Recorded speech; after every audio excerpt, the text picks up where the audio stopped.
Recently আমার ট্রাইপডের phone হোল্ডারটা খুব বাজেভাবে ভেঙে গিয়েছিল। তোমরা দেখতেই পাচ্ছ আমি এখানে আঠা দিয়ে আটকানোর অনেক চেষ্টা করেছি, কিন্তু আমার এই চেষ্টা শেষমেশ বৃথা গেছে।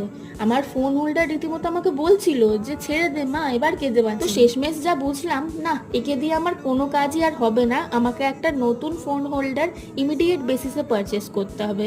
তাই আমি ফ্লিপকার্ট থেকে এই ফোন হোল্ডারটা অর্ডার করেছিলাম। কারণ সত্যি বলতে ফোন হোল্ডার ছাড়া ভিডিও শ্যুট করা is next level impossible to me. সত্যি বলতে দাম হিসেবে প্রোডাক্টটা বেশ ভালো। ফার্স্ট অফ অল এটা 360 অ্যাঙ্গেলে রোটেট হয়, আর সঙ্গে একটা নাট দেওয়া আছে যেটা খুললে তবেই তুমি ফোনটাকে ইনসার্ট করতে পারবে ঠিক করে। সেই জন্যই আমি এই পার্টিকুলার ফোন হোল্ডারটা অর্ডার করেছিলাম, কারণ আমি চাইছিলাম যে এই ফোন হোল্ডারটা আমি কিনি সেটা একটু হলেও টেকসই হোক, যাতে সহজে জিনিসটা ভেঙে না যেতে পারে। আর তোমাদের যদি প্রোডাক্টের লিঙ্ক লাগে তো আমাকে কমেন্ট করে দিও, আমি কমিউনিটি পোস্টে ওটা অ্যাটাচ করে দেবো। আজকের জন্য ভিডিওটা এইটুকুই, দেখা হচ্ছে কালকে।